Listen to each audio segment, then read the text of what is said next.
फिलिस्तीन को मान्यता दे दी गई है।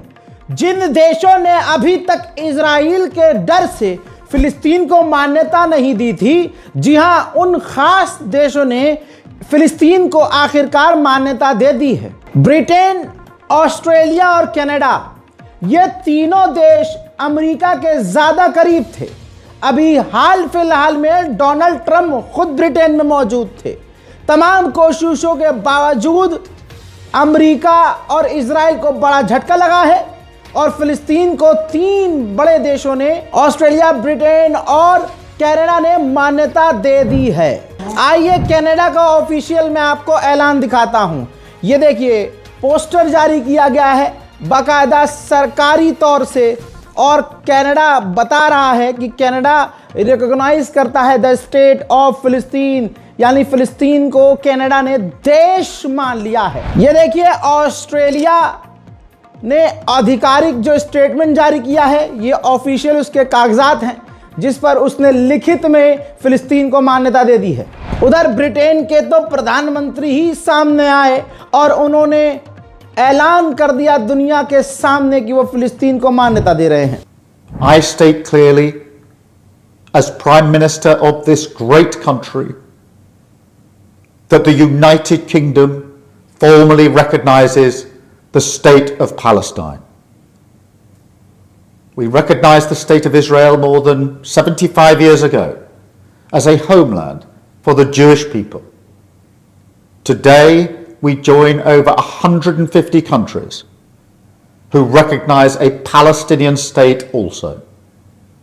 A pledge to the Palestinian and Israeli people that there can be a... हजरात, बस बैलेंस करने के लिए ब्रिटेन के प्रधानमंत्री ने कहा कि हमास फिलिस्तीन का कभी पार्ट नहीं होगा और हमास फिलिस्तीन का हिस्सा नहीं होगा। इजराइल का बौखलाना तो तय था। इजराइल के फाइनेंस मिनिस्टर ने कहा कि इसका जवाब तो बस ये है कि पूरे वेस्ट बैंक पर कब्जा कर लिया जाए और फिलिस्तीन स्टेट का जो ख्वाब है कुछ लोगों का, उसको पूरी तरह से कब्जा करके मिटा दिया जाए। वहीं बौखलाए कट्टरवादी नेता बेंजीवीर ने भी कहा है कि पूरे फिलिस्तीन वेस्ट बैंक पर कब्जा कर लेना चाहिए और फिलिस्तीन अथॉरिटी की गवर्नमेंट को क्रश कर देना चाहिए। इजराइल के पूर्व प्रधानमंत्री भी भड़के हैं और कहा है कि ये जो मान्यता फिलिस्तीन को दी गई है, ये हमारी डिप्लोमेटिक डिजास्टर है। हमारा विदेश मंत्रालय, विदेश नीति, ये सब का सब उनका फेल्यूर है। ये नेतन्याहू इसका जिम्मेदार है। नेतन्याहू की हरकतों की वजह से आज दुनिया फिलिस्तीन की तरफ हो रही है।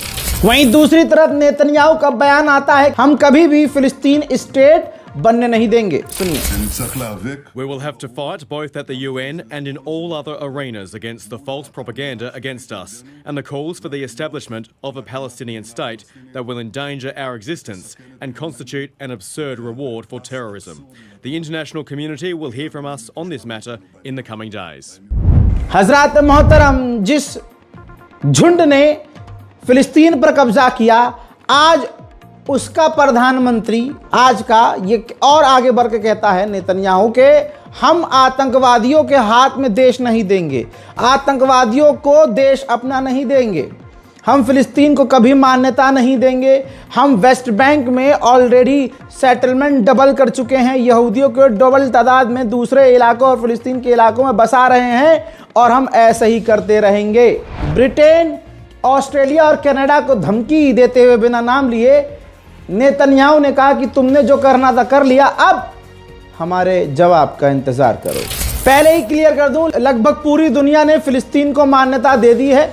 इस ग्राफ से समझिए आपको कौन सा रंग सबसे ज्यादा नजर आ रहा है। हरा रंग ना, जो हरा रंग का जो देश आपको नजर आ रहा है, इसने पूरी तरह से फिलिस्तीन को मान्यता दे दी है। और जो ग्रे कलर का आपको एरिया जो थोड़ा सा नजर आ रहा है, उन देशों ने फिलिस्तीन को मान्यता नहीं दी है। ब्रिटेन के विदेश मंत्री ने कहा कि हमारा मानना यह है कि जो हमास है वो फिलिस्तीनी नहीं है, वो बाहर के हैं, और जो यहूदी और फिलिस्तीनी हैं उनकी ज़मीन, उन दोनों की वो ज़मीन है।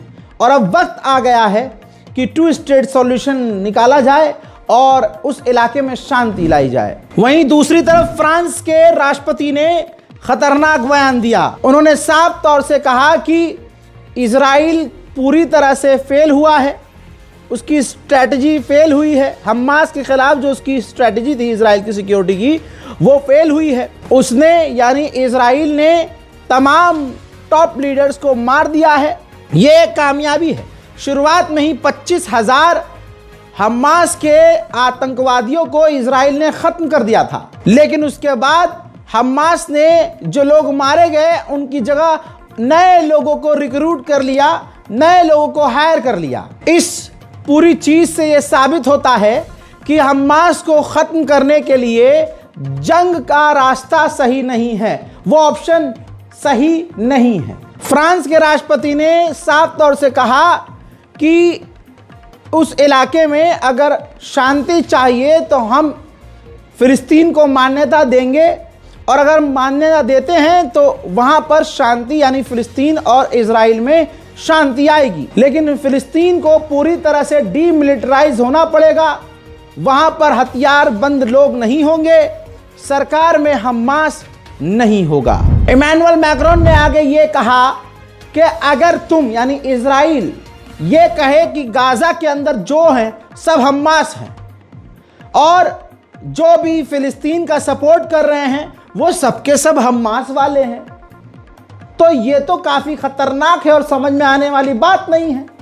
और अगर तुम ऐसा मानते हो कि वो सब हमास के हैं और हमास हैं जो गाजा में हैं और गाजा के लिए आवाज उठा रहे हैं, तो तुम सबको मार दो, सबको एक बार में मार दो। ये बहुत बहुत खतरनाक होगा। मैक्रोन ने आगे ये भी क्लियर कर दिया कि जब हमास तमाम इजरायली कैदियों को रिहा कर देगा तब ही हम फिलिस्तीन में अपना दूतावास खोलेंगे। उधर इमैनुअल मैक्रोन पूरी तरह से ट्रैप में फंसते हुए दोगलापंती करते हुए भी नजर आए। पत्रकार ने पूछा कि यूएन की जो रिपोर्ट है जिसके अंदर कहा जा रहा है कि गाजा के अंदर इजराइल जेनोसाइड कर रहा है, तो आप इस पर क्या कहेंगे, क्या आप उस रिपोर्ट को मानेंगे? तो उसने कह दिया मैक्रोन ने, नहीं मैं ये तो नहीं कहूँगा कि जेनोसाइड हो रहा है।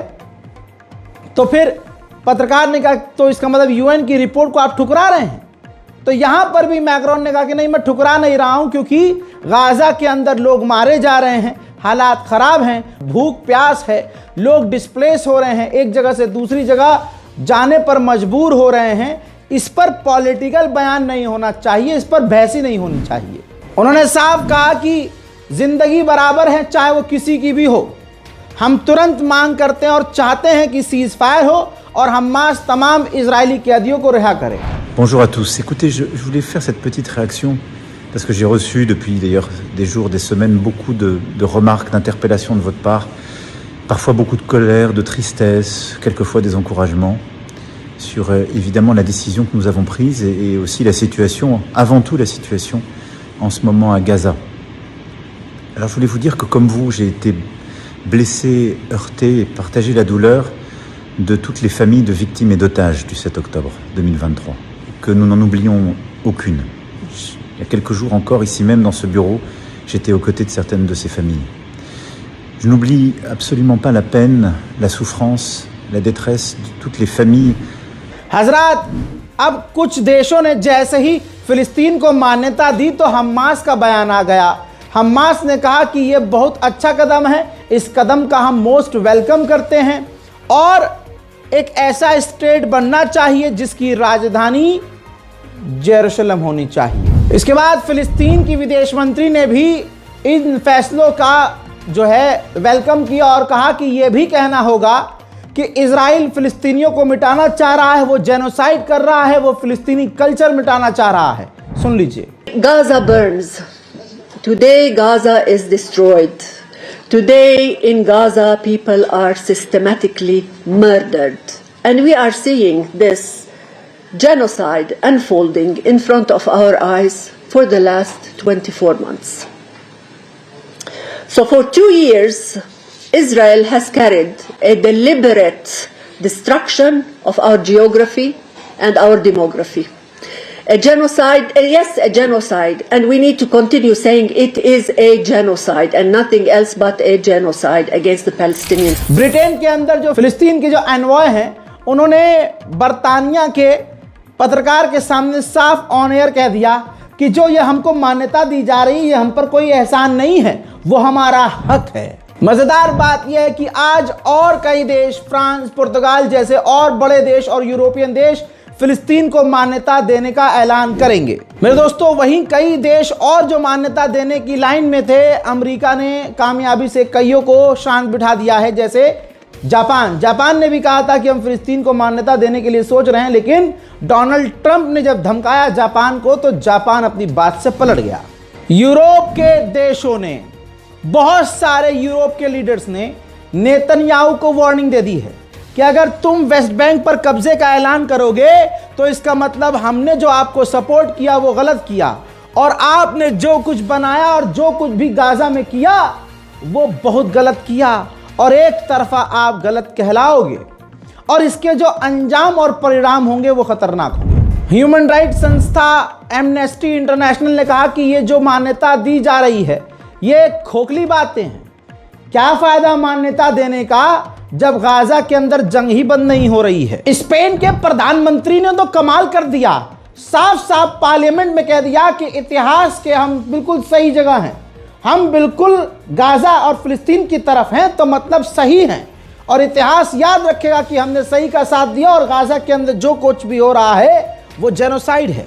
देखिए, y ustedes van a prohibir ese debate en este Parlamento. Y finalmente, señoría, el gobierno ha situado a España en el lado correcto de la historia. Lo que está pasando en Gaza es un genocidio. Repita conmigo, señoría, es un genocidio. बड़ी खबर अभी आ रही है कि पुर्तगाल, जी हां, नाम सुना होगा आपने, पुर्तगाल ने भी फिलिस्तीन को मान्यता दे दी है। जब कई देशों ने अचानक से फिलिस्तीन को मान्यता दे दी है तो अंदर से डोनाल्ड ट्रंप ने नेतन्याहू को इजाजत दे दी है कि वेस्ट बैंक पर कब्जा कर सकते हो।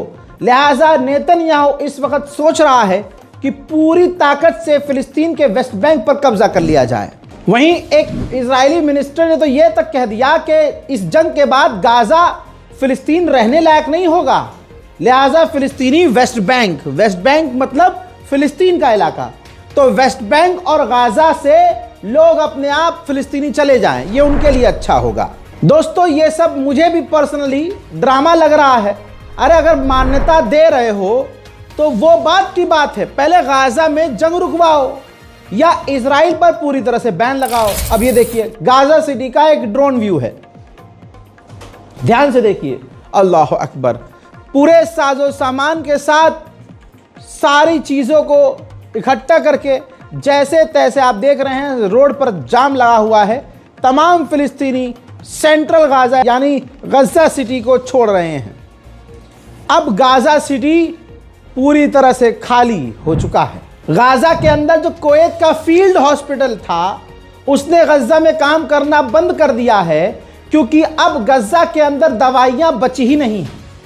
फिलिस्तीन को मान्यता देने का ढोल पीटने वालों, तुम्हें करना यह चाहिए कि गाजा के अंदर सबसे पहले जंग बंद करवानी चाहिए। गाजा के अंदर तुम्हें दवाई, बिजली, पानी भेजनी चाहिए। अस्पताल को चालू रखने के लिए इजराइल पर दबाव बनाना चाहिए।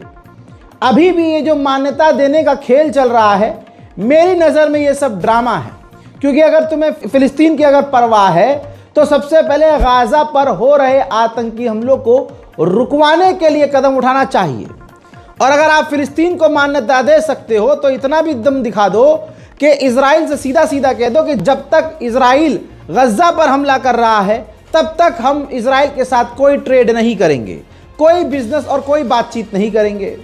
लेकिन यह बात एक दो दिन के पत्रकार को समझ में आ गई, छोटे से लौंडे को समझ में आ गई, लेकिन जो देश के प्रधानमंत्री, अरब देशों के विदेश मंत्री, अरब देशों के सेनापति, अरब देशों के बादशाह, उनके दिमाग में यह बात नहीं आ रही है। वाह! गाजा के अंदर एक घर के अंदर से वीडियो रिकॉर्ड हुआ है। वो इमारत अभी बाकी थी और घर के बाहर बमबारी हो रही थी। वो मंजर जैसे का तैसे रिकॉर्ड होकर हमारे पास आया तो मैं आपको दिखा रहा हूं, महसूस कीजिए।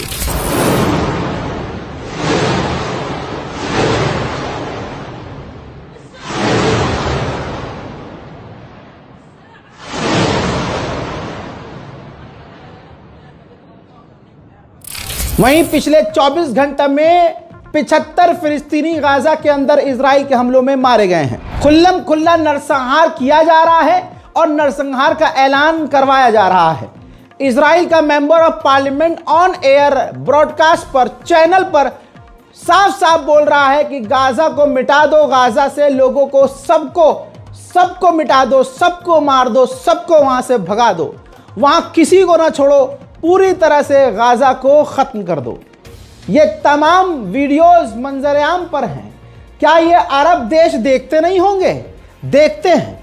आज गाजा में जो कुछ भी हो रहा है, अल्लाह की कसम यकीन कीजिए, ये सब की सब वजह ये अरब देश है।